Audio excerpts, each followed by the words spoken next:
presents School is Now in Session. Welcome to Homeschooled Podcast. Homeschool. The Homeschool Podcast. Why? Because he was homeschooled. It's time to document the journey. Welcome back to Homeschool Podcast. I'm Augustino Zoida. I missed you guys. We're happy to have you back. I know you got a lot of options for podcasts, so it means the world to us that you're here. And I'm here with my guest today, my good friend Pat Colicchio is here. You guys, Pat is like you and me, a fucking hard worker, starving artist, going for it. It's like, dude, we're in the same fucking boat, bro. We're all after something. We're all trying to recover from this last year and get back to what we were after to begin with. But, we're kind of putting the pieces together as it goes. Like, have you found that, the world's slowly starting to open up and you're like, okay, cool, I'm back on chasing my dream again. But then, do you find that, the dream chase is, different than it was? It's like it's the same destination, but it's like a different road. Or you're trying to use the same road as last time, and it's like things are just different, It's just different now. Yeah, I mean, I had a plan heading into 2020, and the beginning of the year, dude, I was writing, I was marking off every fucking set I did, keeping tallied, I'm gonna hit, I'm gonna try to hit 300 sets this year at least, and I want to do my first road gig this year. I want to get paid to go on the road and do comedy, and I would say the beginning of this year, I was starting to really get a good, decent amount better. Yeah. I just gotten over one of those hurdles where you're kind of plateauing or even doing a little worse. And I just gotten over that. And it was something clicked. And then fucking middle of March hits and boom. Yeah. I'm out. So you've never done a paid gig or just on the road, you mean? I've never done a paid gig. I've never done a road gig. My first paid gig was actually with you. I think at the Promenade Playhouse. Oh, okay. I hosted and Vinny kind of ran it, and you paid us. Oh, okay. And I Nice. think other than hosting Fourth Wall, Yeah. that's one of two paid gigs I've had. That guy throws you some cash to host the Fourth Yeah. Wall per show? Yeah, $10 an hour. Oh, nice, dude. So you're there Yeah, for, it's pretty good. But you do a couple back-to-back every now and then, right? Oh, yeah. So I was hosting every Monday, I would say, probably the 2 months or so leading up to before everything got shut down. So I was making $70 and doing 7 sets, doing roughly 30 minutes of comedy. That's great. Yeah, it was, and not like that's big money, but that's better than, first of all, it's 30 minutes of comedy on the first day of the week. You know what I mean? And you're trying out stuff every night. You just, it's a mic. It's like if you weren't there, you would be at another mic. So you might as well. Exactly. Get And some instead cash. of doing 5, I'm literally doing, because you gotta talk about rules and stuff. And I try not to take up all the time up front that I would if I was doing a mic. Yeah. Because you want to keep it rolling. Yeah. You can do stuff in between. Yeah, but I'm doing 5 to 6 times the amount of comedy that I would do on a regular Monday night. Yep. I'm making money instead of spending it. And not only I would say my set up front, I was never riffing because you have a responsibility as the host. You got to come in and not be, I think you have to try to come in and do something that you almost know is going to work. Yeah.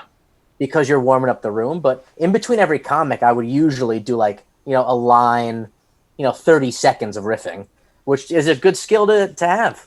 Dude, you're on it's the training for what you want. You want to go on the road this year, bro? That's the training for it. It's besides the sets every night that you're getting in, it's specifically hosting is where you start out on the road.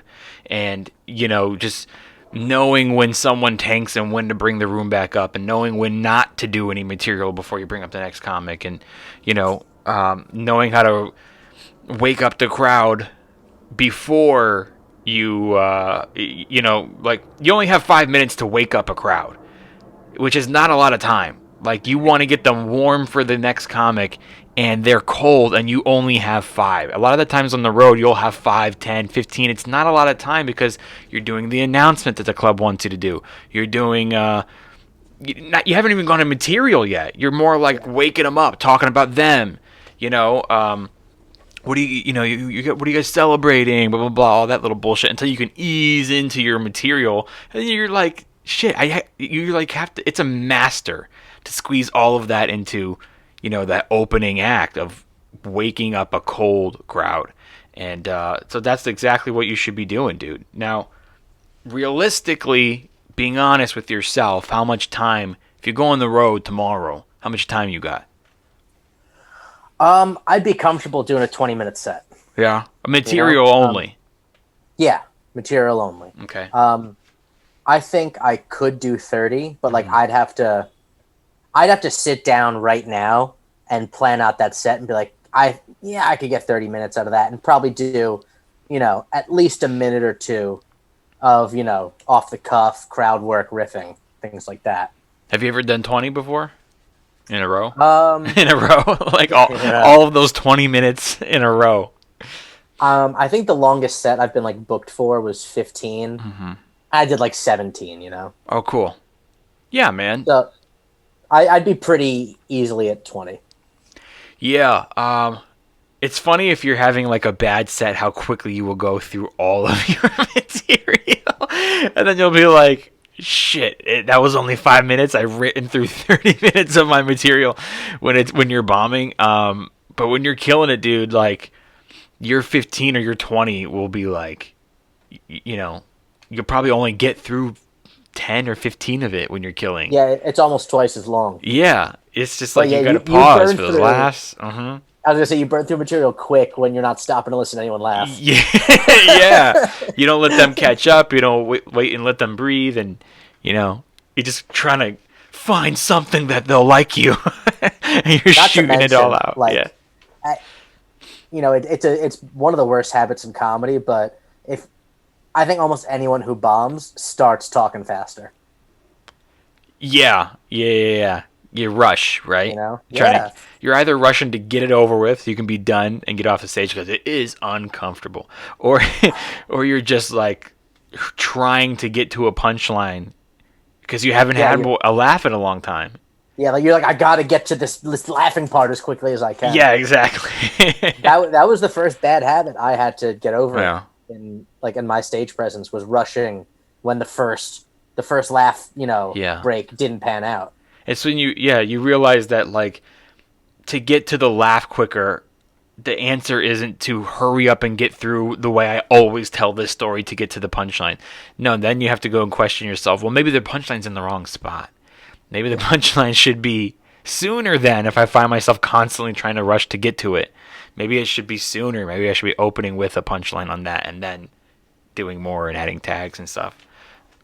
Yeah. And like as soon as you start rushing like that, man, the audience knows that you no longer think you're funny. Mm-hmm. And no one wants to laugh at someone who doesn't even think they're funny. Yeah, dude. Confidence is everything. That's why a lot of the times, like, you'll see, like, I've said it before, and I believe it half the time, that when you don't care about how your set goes, you have the best sets. And it's just, I half believe it because I also think it's important to care. Like, especially when you're going on the road, bro, you better care. You have to care about, like, how you present yourself. I wear a clean shirt. Someone's paying me today. I want to do a good job. People paid for these tickets. But on the other hand, like, when I go out and I just don't give a shit. Like, dude, you ever try to get a tape of yourself? Record yourself? I like audio record myself. I never do it on my own phone. But that's for your own good. Yeah, exactly. But, like, if you try to get a tape because someone says, I want to see you 5 minutes or 4-minute tape, so you go out and you try to perform your set, like, you have the worst sets always when you're trying to make a tape because you care so much. You want it to look good, and, but when you don't care, it's the best performance. It's the best. You're thinking about your facial expression while you talk, how you're moving, like right. You're so in your head about like trying to make sure every word you say is perfect. Yeah, this better be the perfect tape. Being like a good performer. Because I'm gonna be on the Tonight Show after this. Yeah, the fact of the matter is, like, especially in comedy, like, if you're not loose, man, you're fucked. Mm-hmm. If you're up there and you seem tight because you feel tight, yeah, like there goes half the amount that people want to laugh at you because you seem tight. The other day when you saw me, what was it, last week, Wednesday? Something like that. I did the back to back there at Fourth Wall, and thanks to you, by the way. Thank you for putting me up on that late one, because I actually originally wanted to do that one, and it was full. Like, I couldn't reserve a slot for it anymore, so I did the one before. So I'm glad I got to go up in the second one. But dude, like, I have like 2 bits that I'm really trying to get on tape, not to show anybody as much as I need content for my Instagram and YouTube, and I don't want to give away bits that are stuff that I constantly use on the road and stories I still use and all that stuff. So I have like 2 new things that are like on current events, and or it's just a story that I can throw away. So I did the Asian hate one, right? You were there, right? Yep. Yeah. Yeah, I did the Asian hate one, and I did that story about the chick telling me that I had to be a person of color to go to her yoga class, right? Which was a real story. Okay, so I did those 2. So you weren't there in the first one. It went okay, but like the way I opened the Asian story, it wasn't as good as the way I opened it when you were there. And you know, both stories just did better in the second one, but it's like I didn't record the second one. Remember, like, I thought there was one more, and then you were like, you called me up, and I was like, oh, I didn't put my camera up. But of course, I just you were there. I wouldn't say murdered. It's a fucking mic. But I mean, I mean, it went well. Like, it was not murdered, but it was good enough that I would have felt comfortable releasing it. You know, you know, it was clean. It was tight. Yeah, and then the first one had parts that were good, and the camera was like super close up, and I would have just cut, you know, back and forth, and but but like, I'm like, of course I wasn't taping that one. So I went back the next day. I saw Vinny because he was doing the show before me, so we like crossed paths. But anyway, I went back and I wore the exact same clothes, dude. And I'm like, I'm gonna get it this time the way I wanted it, and I did the open the way I wanted it. But bro, I don't know what it was. It was just like the worst room. You know, it happens. One of those mics, man. Yeah. You know, I mean, I'm sure there's bad rooms at shows sometimes, but yeah, you know, a bad room at a show is like 50 steps higher than a bad room at a mic. Yeah. At least a bad room at a show, you'll get like the and you might get like 20 of those at once. And that place is normally pretty cool. Like, everyone's usually really supportive and laughing and stuff. And I did do, you know, 2 shows the day before, and some of the same guys were there, but maybe 1 or 2. It was honestly like different people. So I was just like, yeah, but 1 or 2 guys is fucking, you know, a quarter of the room. It's 9 people. If you got 1 or 2 guys that already heard this, right? But it was the other. That's one of the things that's hard about the Fourth Wall, is it's hard to work on material there, because after you've done it once in front of the 4 guys who have seen it and know you, it's hard to keep doing it. Yeah, you lose that. They know what's coming. You can't really gauge it after a while. And that's why, like, every one I did a different open and then eventually eased into it. And I'm doing them differently. Like, I'm trying a different word in one place, or out of order, I switch it up. But like, yeah, it is hard when it's the same people. But like, 8 people were different out of 10. And they were just like stone face, and I was like, "Fuck, man, I did not get this tape." Yeah, it's. I mean, that place is a fucking testing ground. It's a battleground, because there's 6-7 mics a night there. One of them's gonna suck. Yeah, and I got that one, bro. Yeah, I could tell you that from hosting there for like 2 months straight. Yeah, at least 1 hour a night fucking blows. Have you found that like the later ones are worse, or vice versa, or does it make a difference? It's always different. The later ones are, I mean, in terms of like good, bad, you can't tell, but like the later ones are different. Like, they used to start at 4 and the last hour was at 10. And the 4, 5, sometimes even the 6 o'clock are like the regular people. Okay. Like, you know, not the people you're going to see doing comedy in 10 years. These are like people trying, people with normal senses of humor who like will laugh at the setup to your joke. Things like that. And then the people at the 10 are like the fucking comics. Yeah.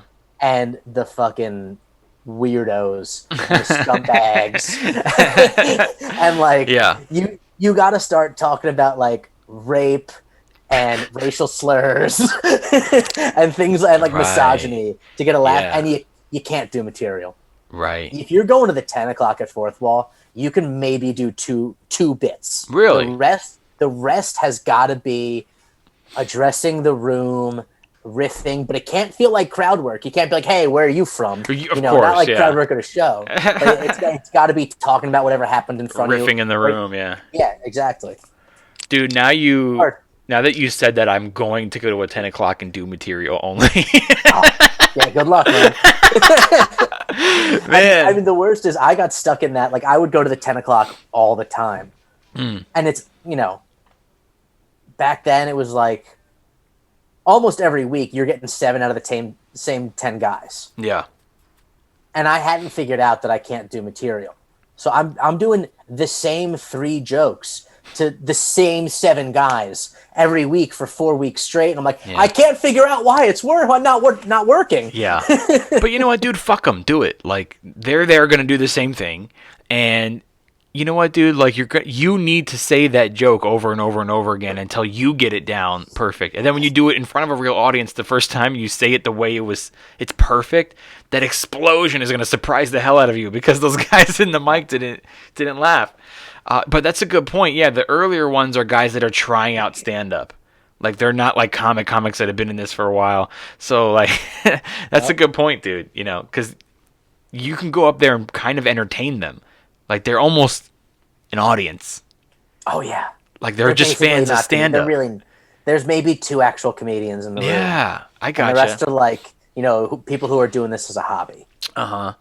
It's so funny, dude. Like, none of us have really done mics in the last year, Yeah. but I haven't really done mics that often anyway in the last couple of years. I mean, I'm not trying to say that, like, I won't do them. I'll do them. I don't give a shit. No, but you don't have to do them as often. If I get enough spots and I don't have to, and there's a place I can jump up and work out something, then fine. But and if I can't, then yes, I'll go to a mic. And if I really want to try something, but I don't. But it's so funny to go to the mics and I start seeing not the usuals, but they're your usuals because you go more often. So like I see like you guys all know each other. It's like the clicks, and it just takes me back to like my days of then. And dude, there was always a couple of those dudes in each mic that was like an older guy who just really wants to start stand up. He's got a quirky name. Like, he just thinks it's hilarious. He's got a silly name. It's just like every mic has that guy. And they go the early ones and they're like, middle-aged. And for us, it was a guy named Safari Dave. Oh. Do you know love it. Safari Dave? No. No? And I'm so happy I don't. Okay. Sweetheart of a guy. Sure is. They always are. That's the worst part. He may even still do it. I think like before the pandemic that I had actually saw that he was doing mics and stuff again. But anyway, just like, dudes like that they have that funny, silly name, Safari Dave. And Safari Dave was an actual person who trains tigers. Like, that was his profession. And, he had a ton of material about it. But it was all like really cheesy dad jokes about They're tigers. jokes. That's the thing. Yeah. Comedy is no longer jokes. You know, Like, if I could find your thing in a joke book that I Yeah. bought at the book fair in 5th grade, it's not you're stand not up. you're not doing comedy. Yeah. Well, I'll tell you what, bro. Comedy's never been jokes. It's just we all still call it a joke. That's my joke. We still call it's never been jokes. It's always been a bit. It's always been a formula. Now, on the other hand, you have your like Adam Hunters and Mitch Hedbergs and those guys are doing jokes. Those are one-liners, but they're But they're also super making creative. those up. Yeah. Yeah, they wrote those, and they're like super original. You'll never hear anything like that. And but besides that, there's bits. There's no jokes. It's like, what makes a joke? It's 3 parts. Setup, punch, and then if you're doing a bit, you want to have 1 setup, 3 punches. It's a bit, and then there's a bit, and then there's a story. It's like we were never doing jokes. You know what I mean? We just all call them that. You go like way back to the guys who were doing stand up in like the 50s and the 60s. Some of those dudes were telling jokes. Yeah, no, yeah, I'll give you that. I mean, there's joke tellers, and then there's stand-up Yeah. comedians. There's literally a difference between a comic and a comedian that a lot of people don't know that difference. Like, those guys are comics. That's not a Yeah. comedian. A comedian is absolutely different. I always forget the way to say it, but it's a comic. I always forget which one is which. Okay, so comic is like your joke teller, and Okay. comedian is someone who's like your Bill Burrs. They do longer bits. They do really, smart, thought out, even stories. Those are comedians. And I thought it was the other way around. no, it's a comic. I forget how to say it, but it's I'm going to change my whole career path now. Whole time I was trying to be a comic. I once knew a guy that would get mad if you called yourself a comedian. He was like, "You have to really earn it, really earn it." He's like, "You're a comic. Like, how dare you call yourself?" I'm like, "Bro, I'm not." Oh, go fuck yourself. I'm just like, it's not my style, And it's like a comic says funny things and a comedian says things funny, yeah. something like that. Anyway, the fuck are we talking about, bro? Old guys. But you're doing great, dude. I hope this dude. You have yourself a goal. You want to get on. You want to work the road this year. You want to do your first road gig this year, and I think you're gonna do it, bro. You're gonna start out as an MC on the road, and Fine with that. dude, you did great. If it's any consolation, the one you MC'd was the best set I had.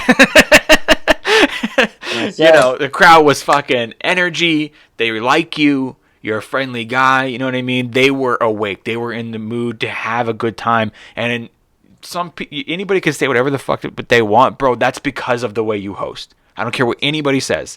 Now, sure, you have your great, phenomenal comics that can wake the fuck up out of a room after they just walked into a dead room and get them alive. But then, you guys, the MC is so important. Like, you may not even realize how much work they're doing.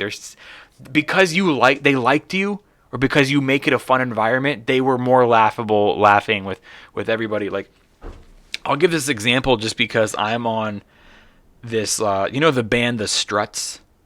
Yeah. They're not wildly popular like, let's say, The Killers, and a lot of people say they remind them of Queen, but they're still pretty well known, especially in the UK. And they got a new album that came out in 2020. It's fucking phenomenal. But the point is that I've followed them for years, probably before most people knew about them.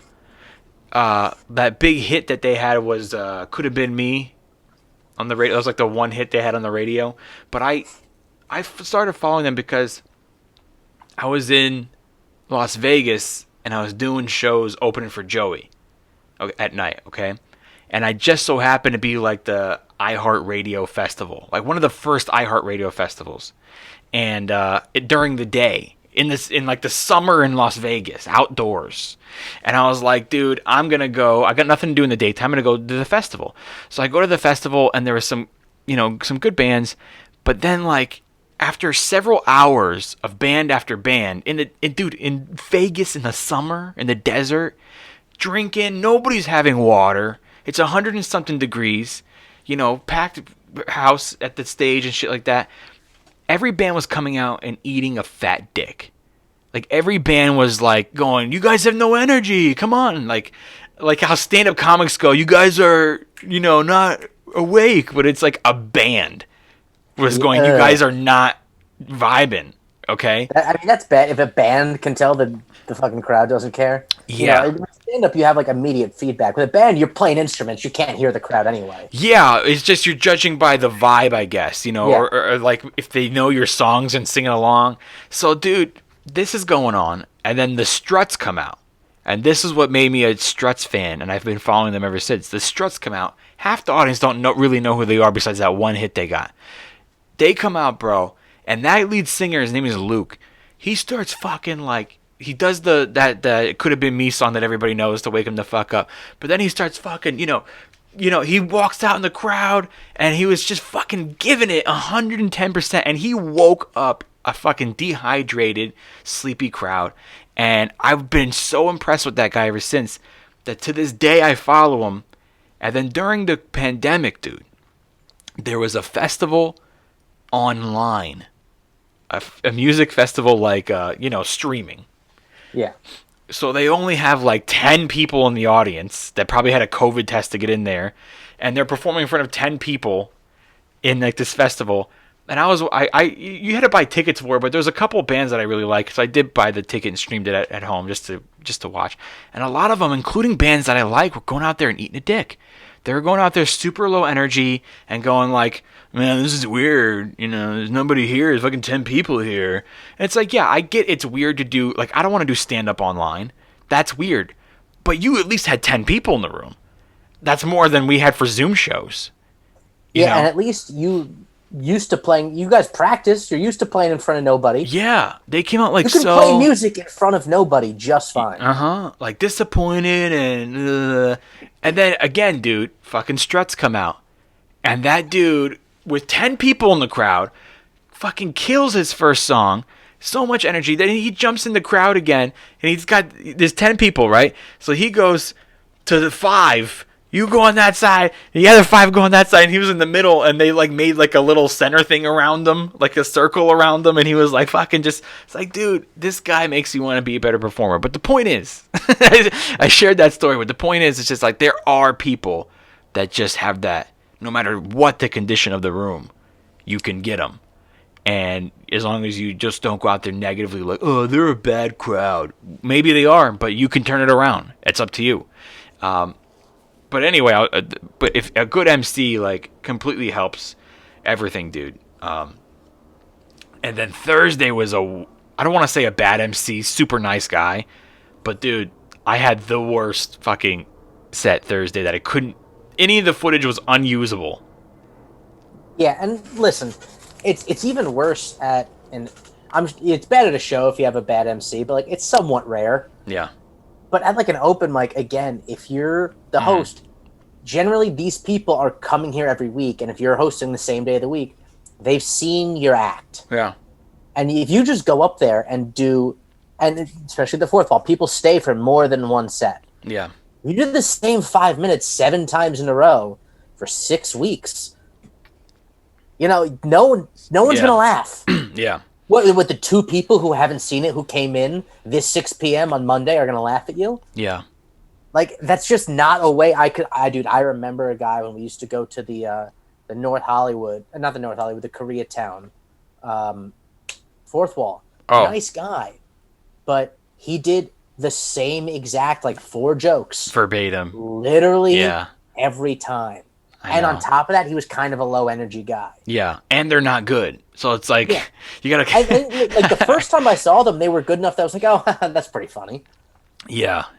But that was the height of it the first fucking time I saw it. And it was like, dude, you gotta do some new stuff. Like, every time I would host, like I said, I gotta host 7 hours.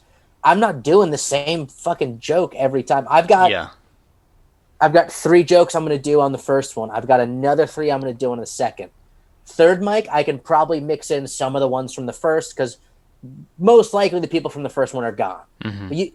But I've got to come in with like a good, for 7 different sets, I need, probably 10 bits. Yeah.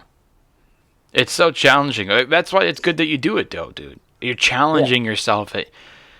I mean, there's some guys that they don't care. They'll do the same thing over and over again. But then there's guys like you're like uncomfortable doing it.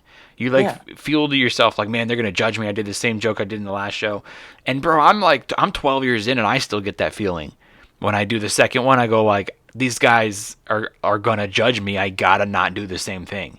You know what I mean? So like there's guys like us that just feel that way. And that's so good to give yourself that challenge. And that's good. That's why you should be hosting stuff right now.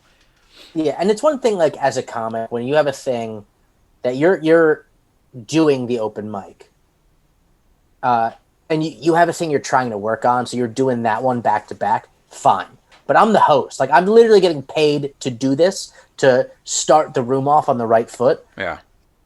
Like, it's not fair to the guy who's paying me or the people in the room who have to sit through the rest of this if I'm doing the same 5 minutes 7 times a night. Yeah. Like, that's literally not doing my job. It's beyond just like feeling like I shouldn't do it, and that's literally not doing the job. Yeah.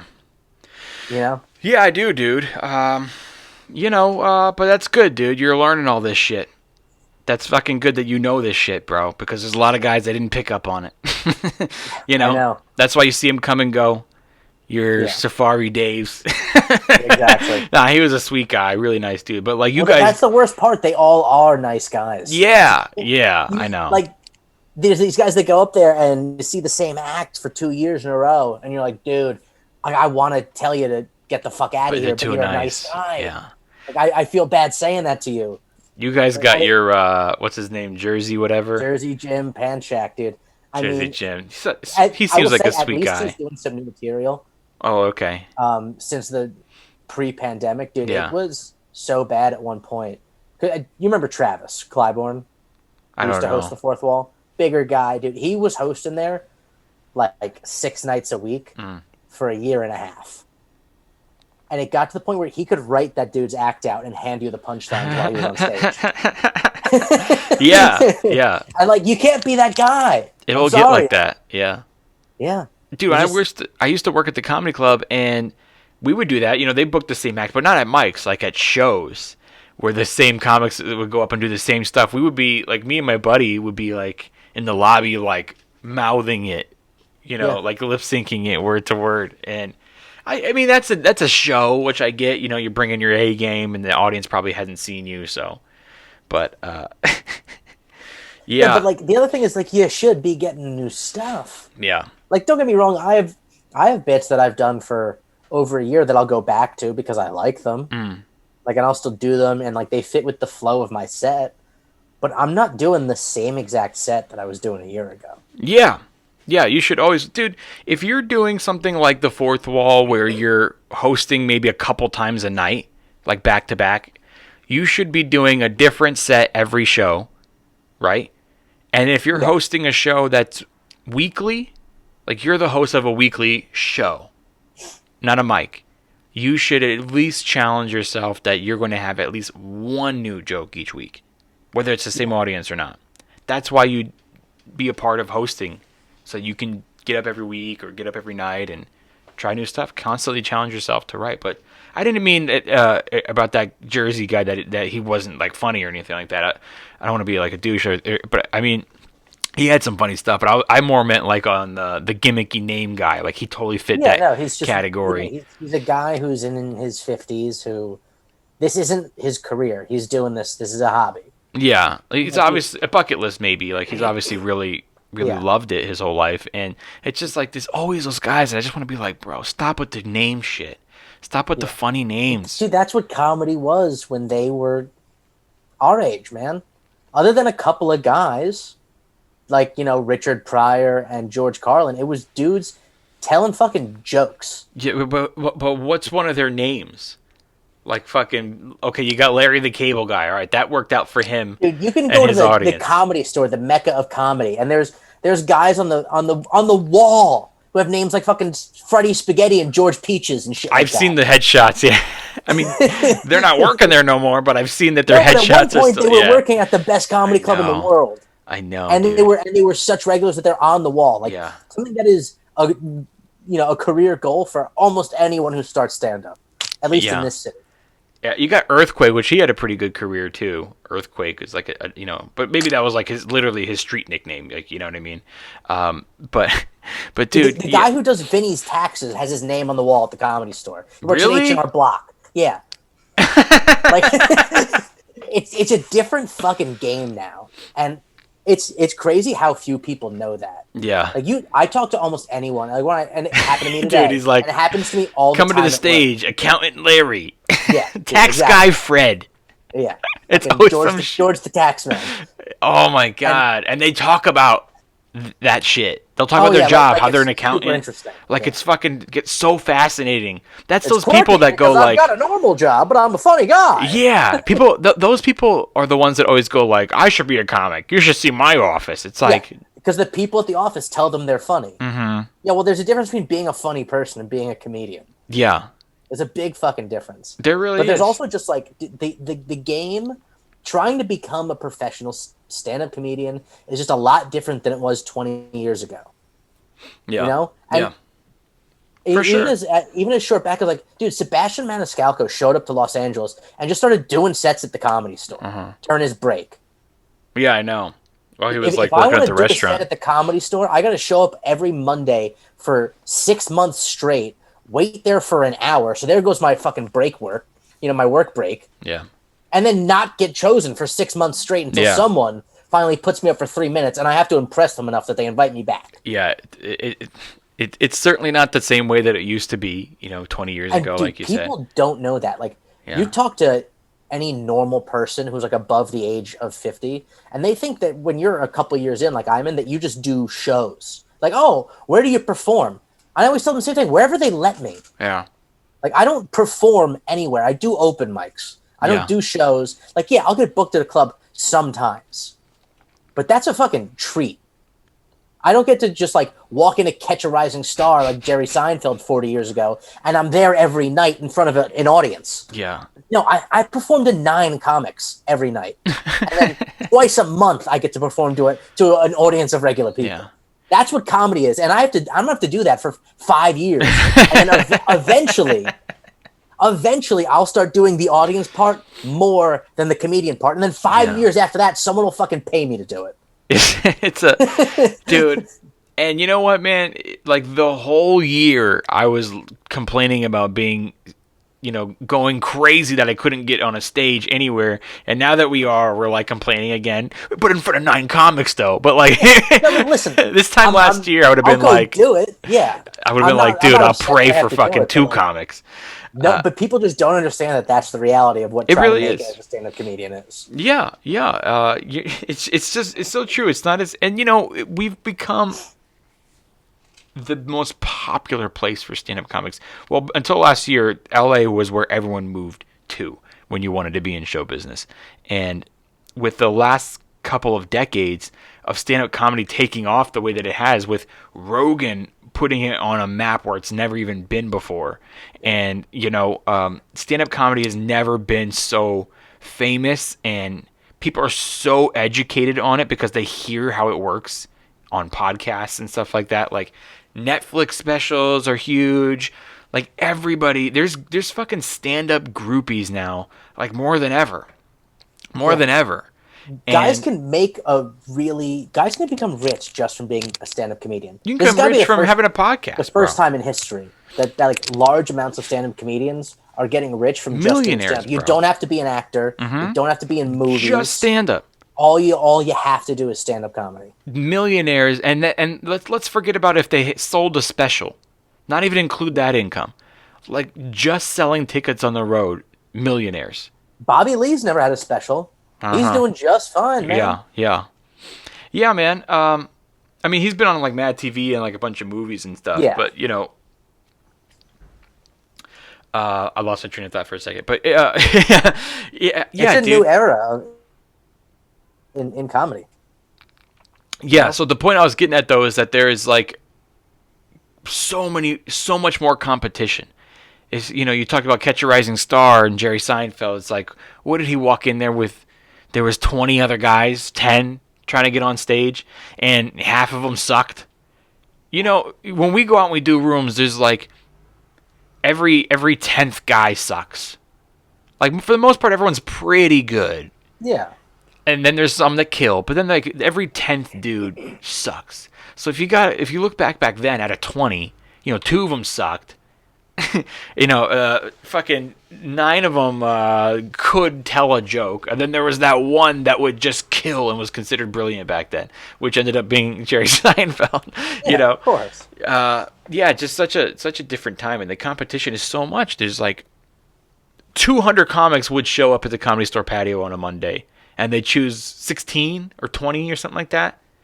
It's insane, man. And like, even there is a lot more space to make it for comedians now. It just doing comedy for sure. But like, yeah, there's way more people. And like starting at the bottom with the open mic scene, there's a ton of people who like shouldn't even be there. But even like you get higher up and you got guys like Alex Hooper, right? Yeah. Dude, guy's fucking hilarious. He's been on he's been on national television, America's Got Talent. He's a great He's been dude. on the televised version of Comedy Central's roast, like the Comedy Store roast battle. Yeah. And he does 3-minute sets at the Comedy Store. Mm-hmm. Those Yeah. are the sets he gets. Yeah. Like he's fighting like a guy who's I'm sure he's been doing it for at least a decade. You know what, dude? I had him And on he's the fucking podcast. hilarious. I just had him on the podcast a couple, maybe last month, and we found out on the podcast because he brought it up because he was like, I remember meeting you right after I just started. So we figured out that he literally started a month after me. Yeah. So you guys have been doing it for like around a decade, right? 12 years. Yeah. Yeah, dude. And like a guy that funny who's been doing it that long, that's a guy who would be like, back in those 20 years ago, he'd already be on the wall at the Comedy Store. Yeah. He'd And be he's doing very, it every night. and nobody's really like him either. He's very charismatic, and he's got his own style, so he's not really like anything else. Like, dude, I'm funny, you're funny, Vinny's funny, but the three of us all look fucking alike. You know what I mean? Like stand-up comedy needs another fucking funny Italian guy. Like, you know what I mean? We're fighting like dogs I'm here. hoping they do. Yeah, exactly, bro. Hey, listen, bro. I'm next. Okay, it was fun. You gotta wait your turn. You know, for a long time it was Sebastian. Now it's Chris D, and then I'm right after. But you know what I'm saying, dude? Like, there's tons of us. We get to fight for every fucking little thing that we have. But, I'm not saying that Alex doesn't. Alex also has to fight, but I can't. To your point, you're right. He's really unique. There's nobody that looks or sounds like him, and he's funny. So And he's like great. sometimes when he does like the roast battles, he does the character. Yeah. He's really versatile too, man. Because like sometimes he's super nice and positive, but I've heard him say some mean shit on stage. Yeah. Not even just the roast battles, like in his act. He's funny. But it's just fucking funny. Well, he wrote that book, that fucking How to Roast Yourself to Happiness. He's like he's into the roast stuff, but he's really capitalized on the America's Got Talent appearances by doing a book release, and he got all those followers from it. So now he's on the road right now, dude. I've literally texted him today, and he was on the road. So it's like he capitalized on it. You got to do something like be in a movie, fucking, have a hit podcast. Something has to hit. Like, just one thing has to hit. I know you just want to do stand up, but it's me too, dude. But it's like you have to get yourself out there. That one little boost. The fact of the matter is, like, no one's gonna find out who you are if all you're doing is stand up. Yeah, you can do spots around town, and maybe the locals fucking got mad respect for you because they know you're funny. And like maybe you'll start, from there you'll start doing better sets and being around people who want. But like, you got to have a thing that gets you out there to regular people. Yeah. Like it's sometimes we forget being comedians. Like most people don't know who most comedians are. Yeah. I bet you 50% of America doesn't know who Bill Burr is. That's true, which is crazy and he's because the fucking one of the most famous stand-ups on the planet. Yeah. That's true. I mean, I know that at this point, though, maybe not, because I know that even my mom, maybe a couple years ago, didn't know who Bill Burr was. Maybe like 2 years ago. But now she does, because he's hosting the Emmys. You know what I mean? Sure. Dude, like 3 years ago, I would tell people that Joe Rogan was one of my favorite stand-up comedians. And they're like, who? Go, that's crazy. Dude, I did, maybe 3 years ago, I did, what do they call it when you go into school? Career day? Yeah. So my aunt is a teacher, and she asked me, I forget what grade, but anyway, she asked me to come in. They were doing career day, and she was like, "Oh, my nephew's a comic. That'd be great." And they're like, "Yeah, can you get him?" So I agreed to do it, and they had me talk for like 6 different classes, 6 different grades. So I went in and I told them about being a stand-up and what it's like and all that stuff like that, and I tried to talk to them about some comics, and then I would ask them like who they know. You know what I mean? Or I'd be like, "You guys know Rogan?" Maybe 1 or 2 classes, one little boy raised his hand. How old were the kids? On the younger side, I want to say 9 or 10. So it was elementary school, or was it middle, right? Yeah, I don't know, dude. I was homeschooled. I don't know what the fuck people consider it. And then on the higher side, it was I want to say like 14, 13. Okay. 13 years old, maybe.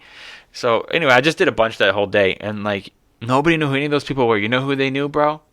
Every single classroom. 2 Gabriel comics. Iglesias. Gabriel Iglesias. It was the second one. The Dave only Chappelle? Not even. Not even. Chris Rock. Not even. No, he's probably too old. He's probably too old. Think Chris about Rock's that. too old. He hasn't even been in a movie in the last 10 years. Yeah. Shit. Kevin Hart. Yeah, Yeah. Kevin Hart. That was it. Just those two. That was the only ones that they knew. They didn't know. But yeah. But you know what? You know what's crazy about Louis C.K.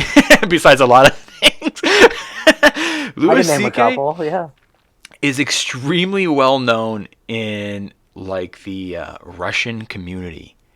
Like my wife's family really knows who he is, and they're not big stand-up fans. I'm not saying they're not fans. Like He's like Polish or something, isn't he? he's Mexican, I didn't know. Yeah, he is like a sneaky half Mexican or something. Mexican and something. But his name is like Chazinski or something like that. Yeah. But yeah, dude, like he and then if you go to like louisck.com or whatever the fuck his website is right now, you look at his tour dates. It's fucking Russia and Ukraine. All his tour dates. Interesting. All his upcoming. I mean, granted, you know, the U.S. isn't really doing arenas right now, but even before the pandemic, I saw that because he was like kind of canceled from Hollywood for a short period. They don't give a fuck over there. Yeah, and he was like, well, they fucking love me, and I'm just going to go over there and do all... And they know all of his material because it's all in English on YouTube. People over there got way bigger problems than whatever the fuck he did. Yeah.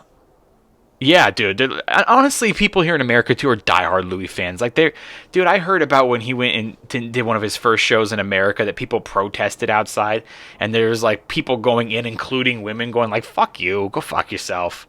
You know, Louis is awesome. They love him.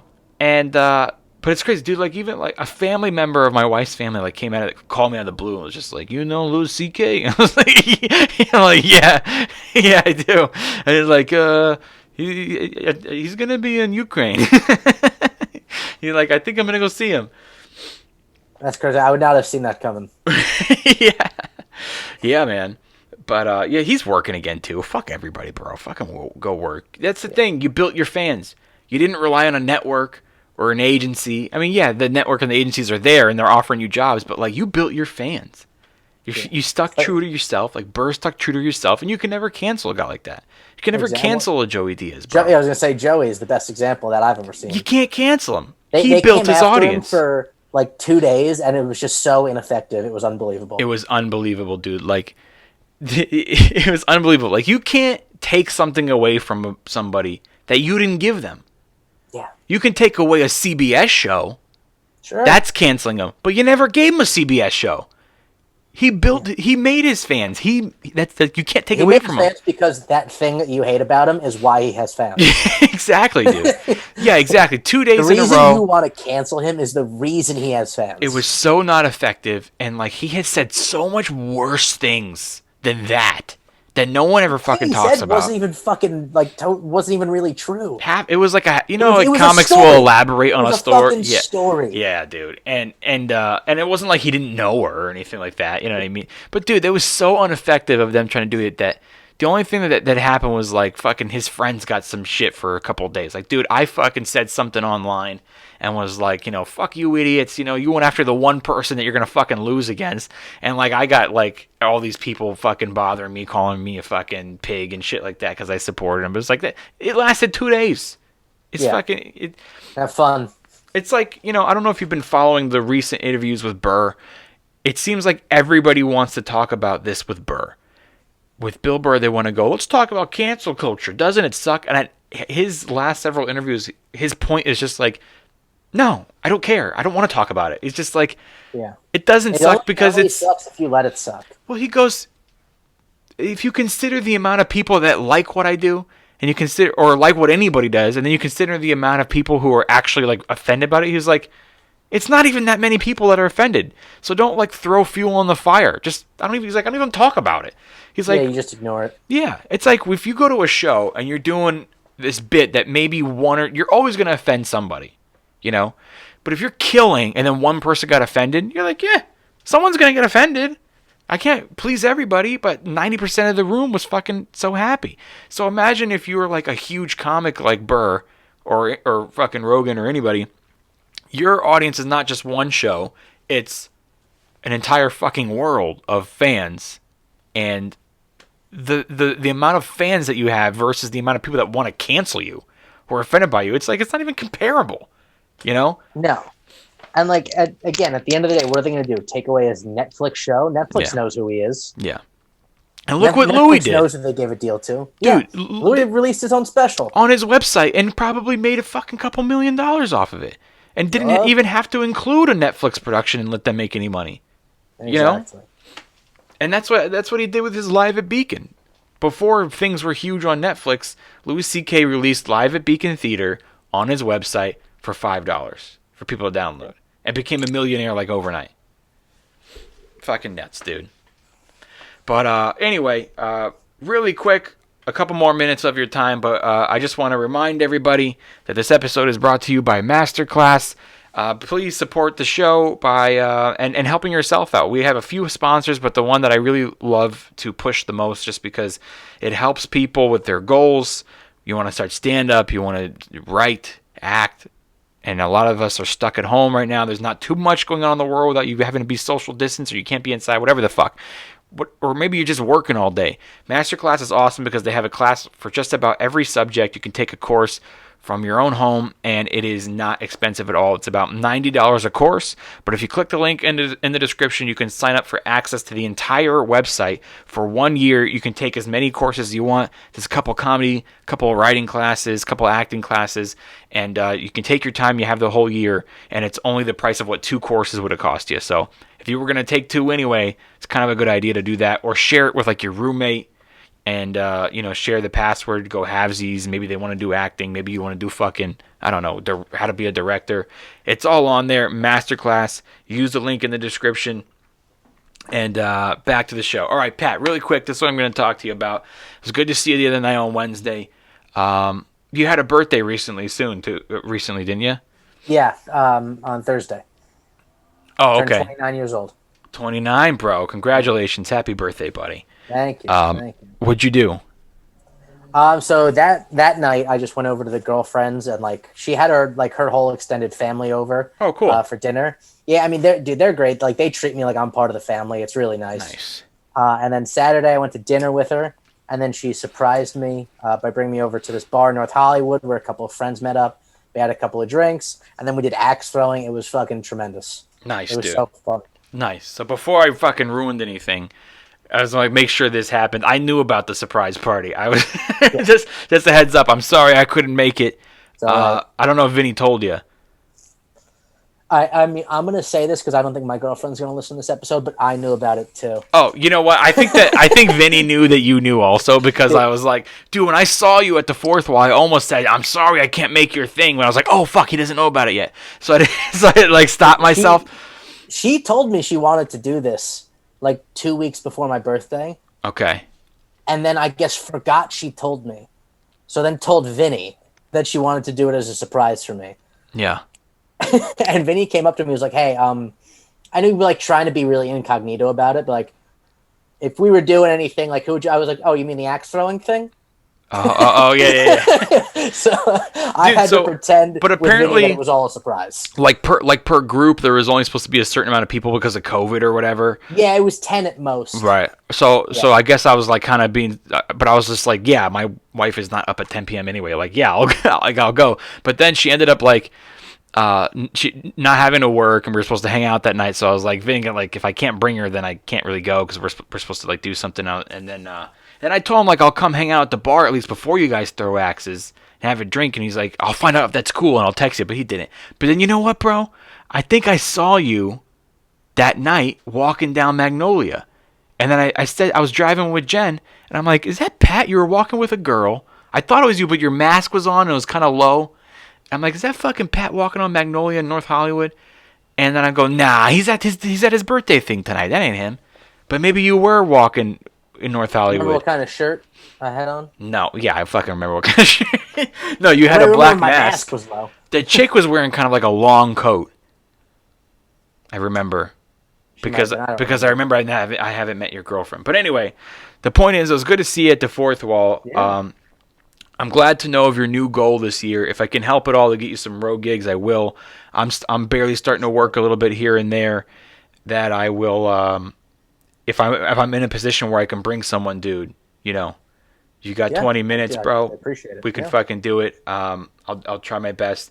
I think that I can tell the difference between hosts. You may think I'm just fucking sucking your dick here, but I swear, dude, the first one, the chick was great. She was very high energy. She did a good job. The audience was pretty good.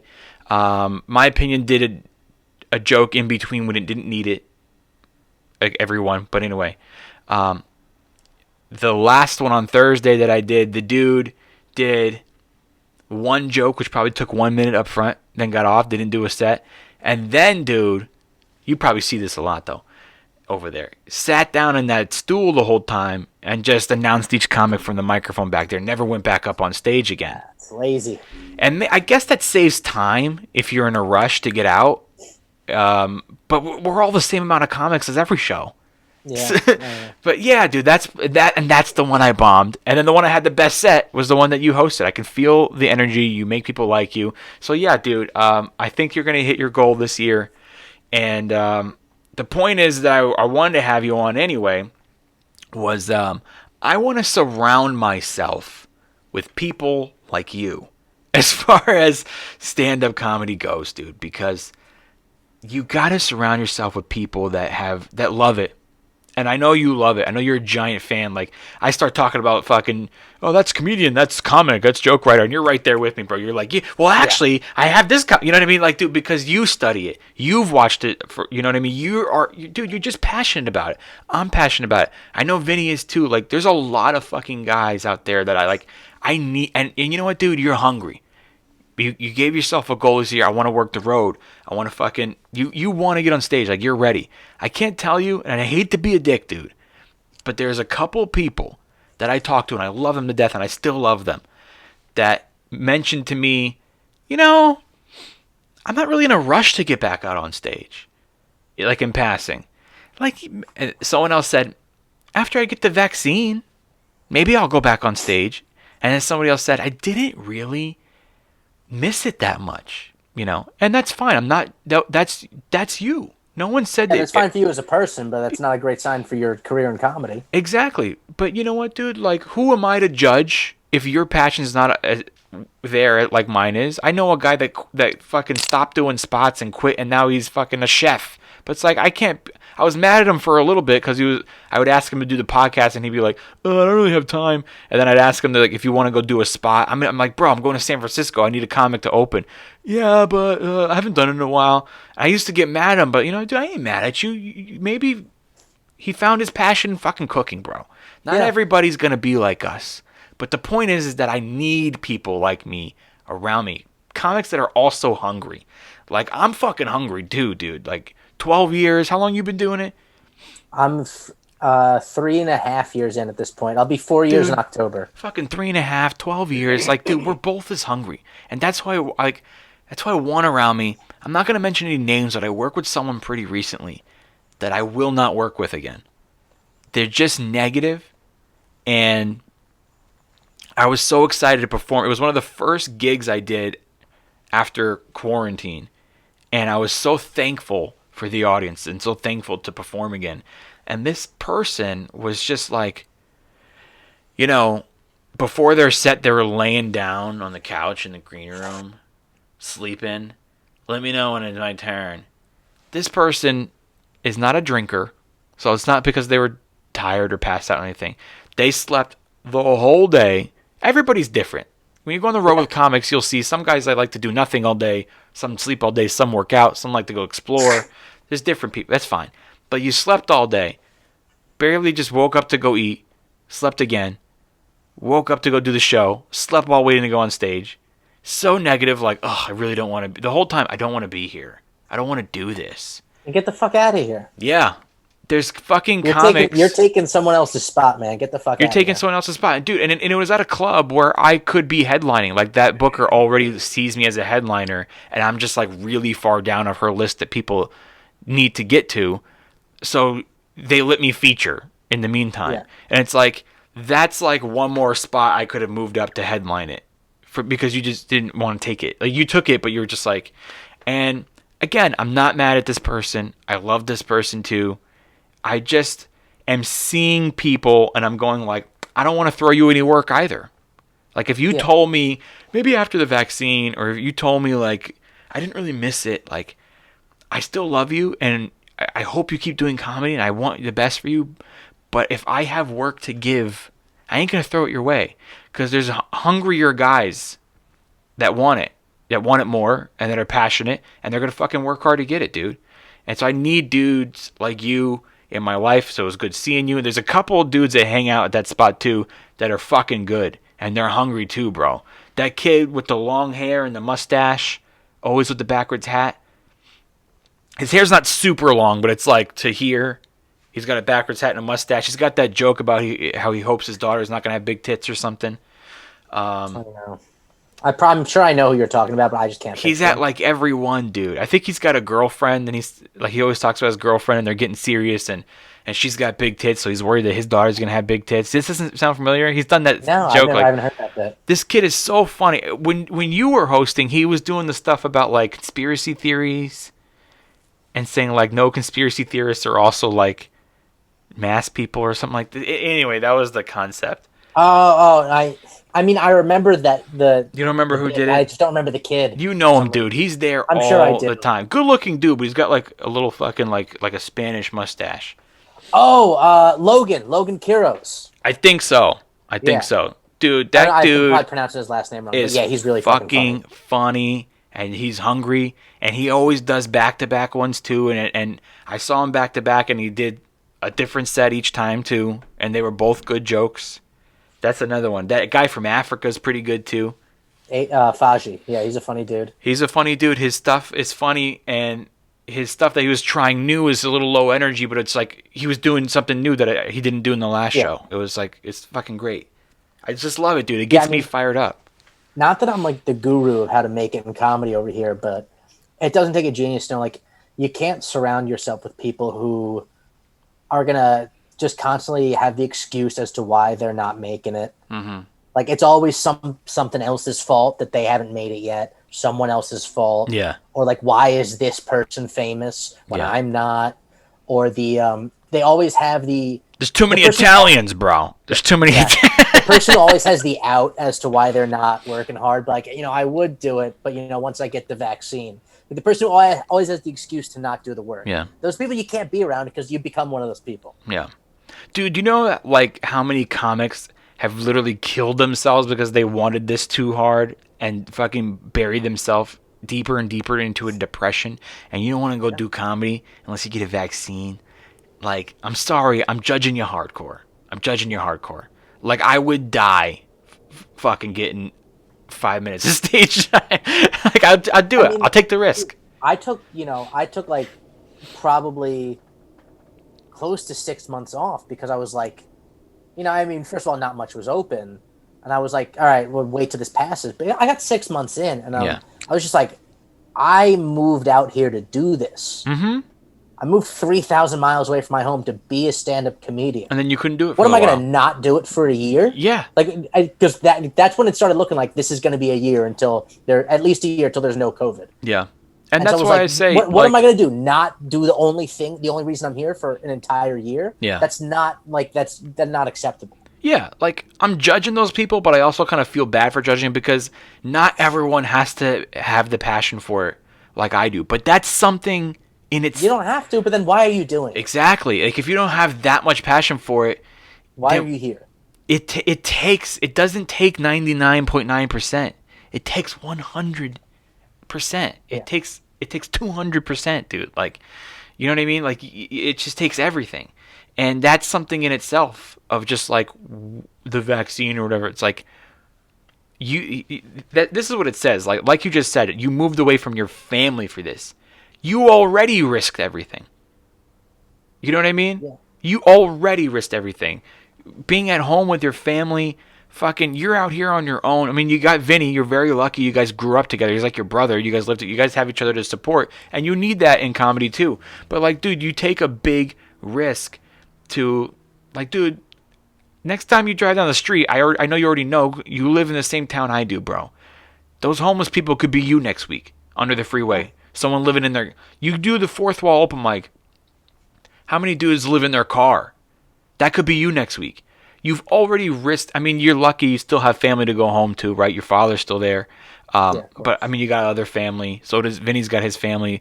But it's like... You've already risked everything I just left that life. I'm here to make it.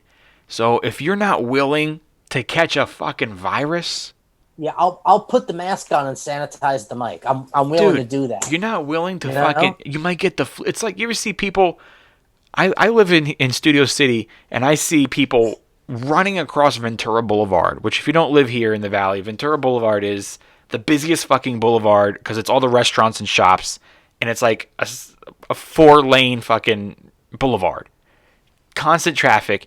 I see people running across it with a baby stroller and a dog, not at the crosswalk, jaywalking in traffic with their baby and their dog, risking everybody's life, including their own, with a mask.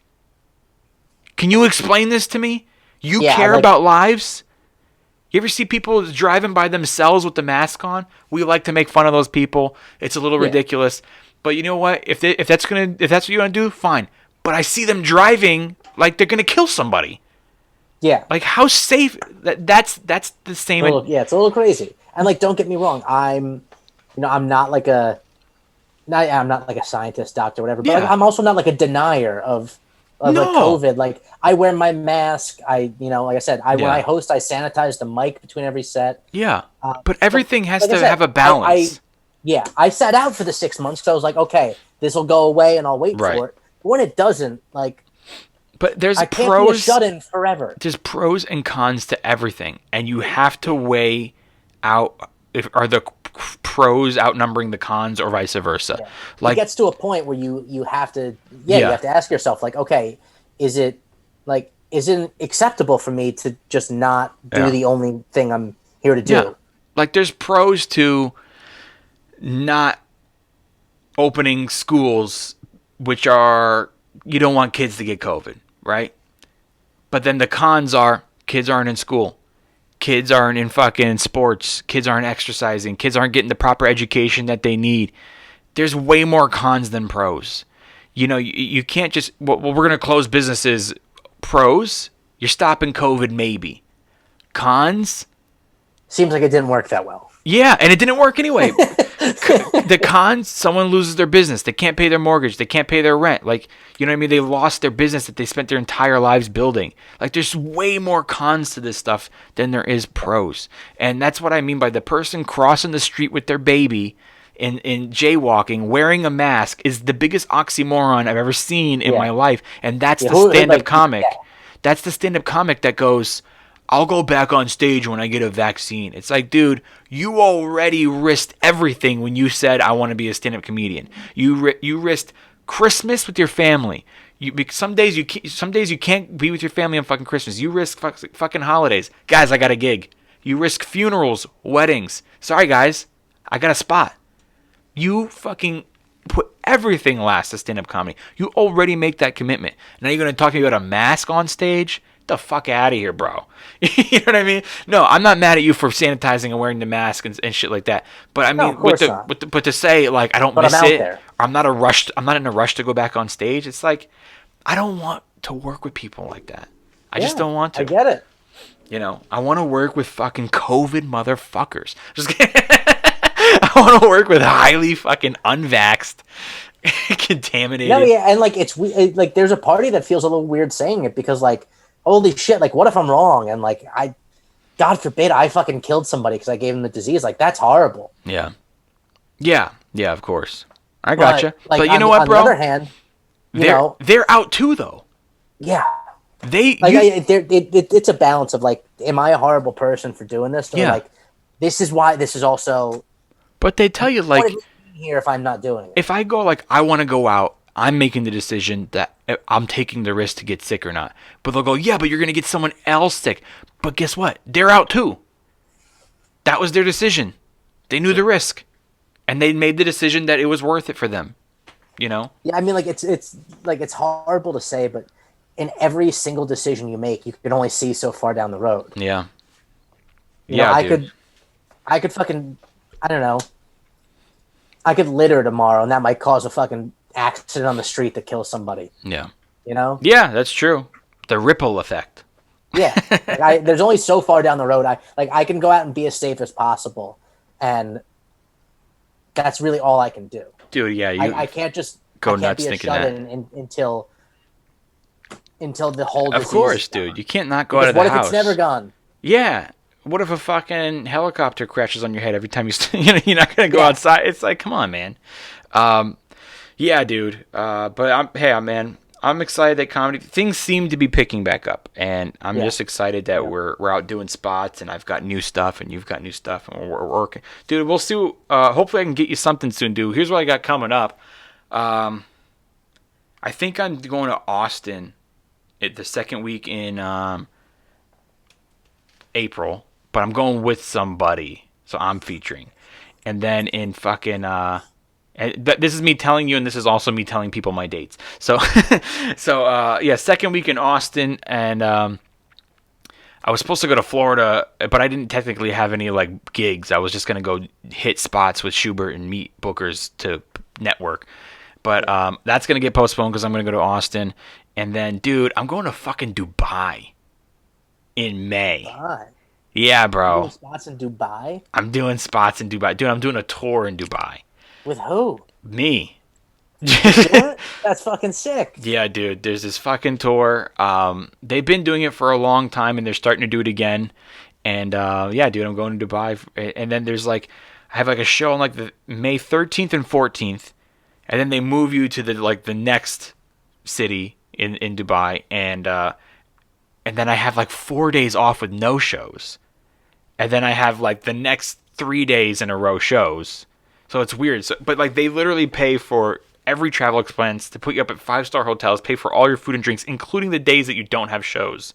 So it's just hanging out in fucking Dubai. That's pretty fucking cool. Yeah, man, it's exciting, and they just emailed me today. They were like, "Hey, so you know those like 4 days in between where you don't have any shows?" And I was like, "Yeah." They're like, "Do you want to do some spots around town? We can get you some spots." And I'm like, "Yeah, I don't care. I'll do spots." And they're like, "It just so happens that week that you're here, it's actually the Dubai Comedy Festival, so you can just do all the spots in the festival." I'm like, "Fuck yeah, dude." That's cool as hell. Yeah. The only thing is, you gotta purchase travel insurance right now because, God forbid, Could you get get canceled, yeah. you get, well, no, not travel insurance as far as flights, travel insurance as far as like health insurance. Oh. So, dude, what if I get fucking COVID over there? I got to quarantine for 2 weeks. Who's gonna pay for the hotel? Like that type of insurance. yeah. I got to get a negative COVID test, and that's it. I can go. So I'm going that in May, and then June, the day before Father's Day. I want to say it's June 19th, Paso Robles. So. Nice. So yeah, dude, that's what I got coming up. Hopefully more. You know, we're doing a little Love Can Save the World tour, bro. That's what we're calling it. Yeah. Yeah, dude. What do you got, dude? You got the fucking. You're hustling. You're on Twitter, Instagram. You got a Yeah, so I'm podcast. Just at I think I'm just at Pat Colicchio on Twitter. Spelled COLICCHIO, and then it's Pat_Colicchio Instagram. Vinny and I just started up the podcast again, going nowhere fast. First episode back, we had Nate Adamski, hilarious guy. Nice. Gonna try to record another episode this week.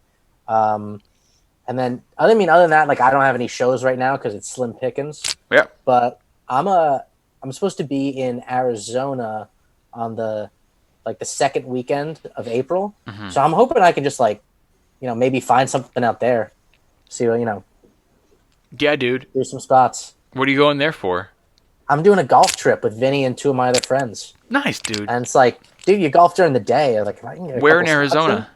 Scottsdale. Dude, Scottsdale, aka also Phoenix, is like fucking, dude, spots, bro. You I guys feel like will get every unstuck. city in Arizona is right next to each other. Scottsdale, Phoenix, Flagstaff, Yeah. Tempe, they're all within like half an hour of each other. Dude, Scottsdale is like and Phoenix is like my favorite part of Arizona. It's like, dude, it's fucking happening for comedy, bro. Remind me when you go. I'll reach out to a couple people and be like, hey, where can these guys get up? I know a lot of fucking Arizona comics that are always sick. telling me about spots. So That'd be remind me awesome. when you go, like a week before you go. All right, we'll do.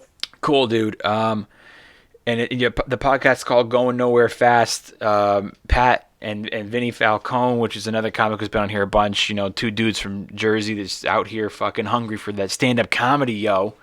And Right, baby. and that's it. Me too, dude. was slacking on the homeschool podcast in the sense of doing one a week instead of two a lot because I got so busy. I'm working on another fucking podcast right now that will be released soon. A new idea, new concept, completely separate than this. I'm taking an acting class, writing class. I'm writing some scripts and stuff. I'm just brushing up on my scripts. I got a couple of jobs writing scripts. Nice. I got hired to do this gig with someone I can't tell you on the air here. I just been so swamped that and last week I didn't book any guests, and I went like scrambling trying to find guests, and like nobody could do it last minute. And I just went, you know what? I'm gonna take the week off. I'm gonna give it a breather. I'm not gonna squeeze guests in and do bad shows.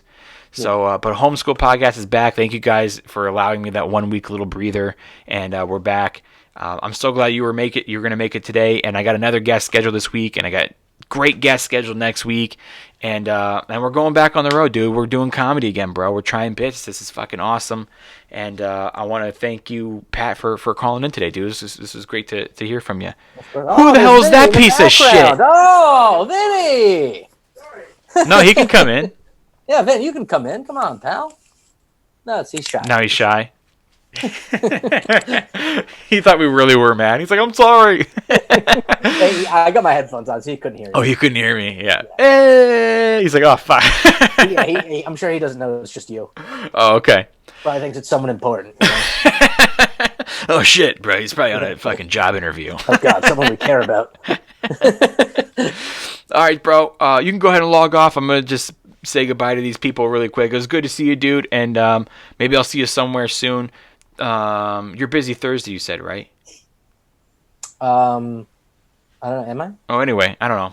Maybe I'm thinking of somebody else. I signed up for this mic. I think it's Dante's on Melrose. Oh, the flashback? Yeah, I got to do that. I haven't been there since before the pandemic. I'm doing Thursday. There's still slots open. I'm doing the 7 and the 8 if you guys want to go.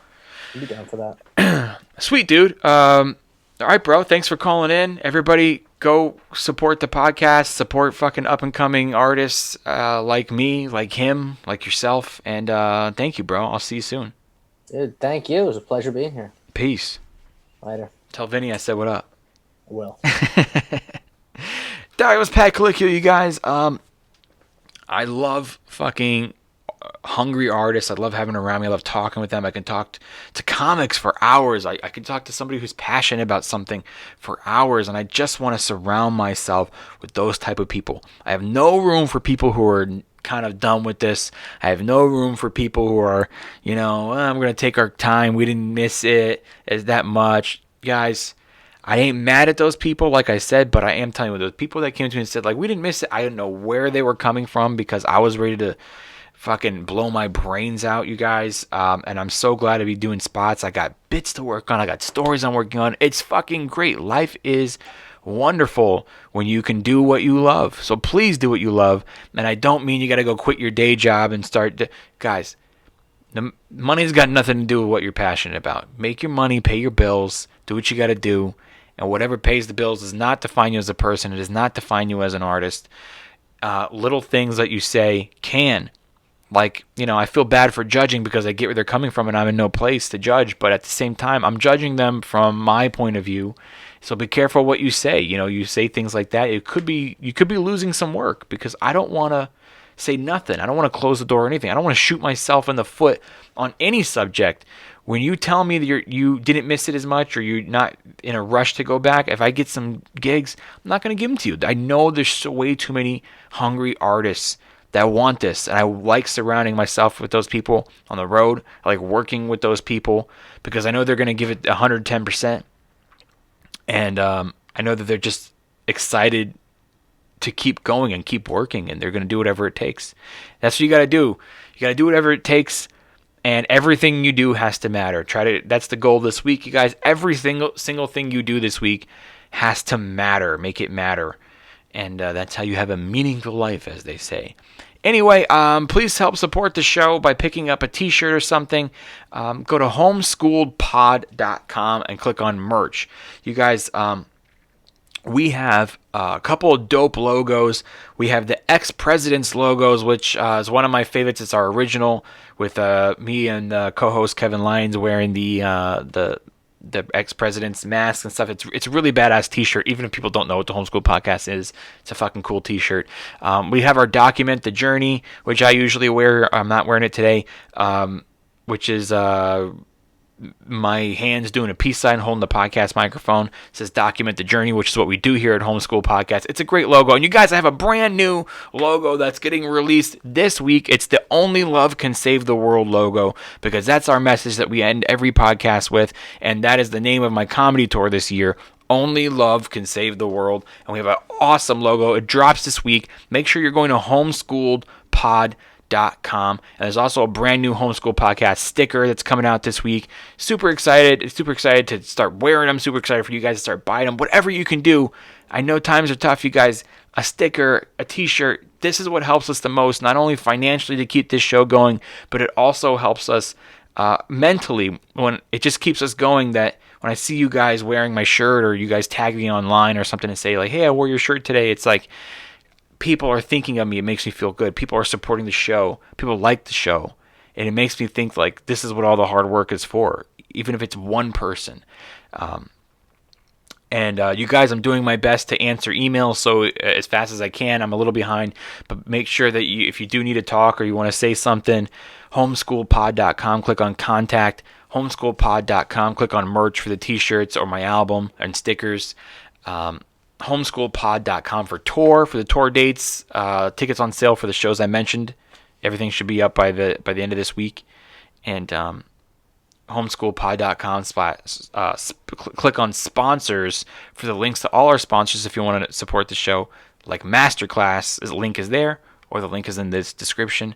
I want to give a big thank you to Pat Colicchio for calling in today. I want to give a big thank you to you listening right now, or you watching this right now on YouTube, for giving us a shot today and continuing to come back and support, and hopefully for subscribing. And just a big thank you for giving me that week to catch up during some craziness.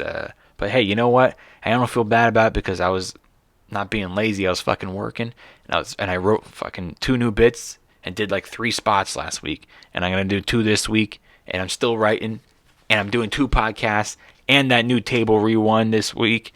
You guys, we're doing it. We're doing something. This is it. It's time. It's time for you. You're the artist. You're starving. Get out there. This is Homeschool Podcast.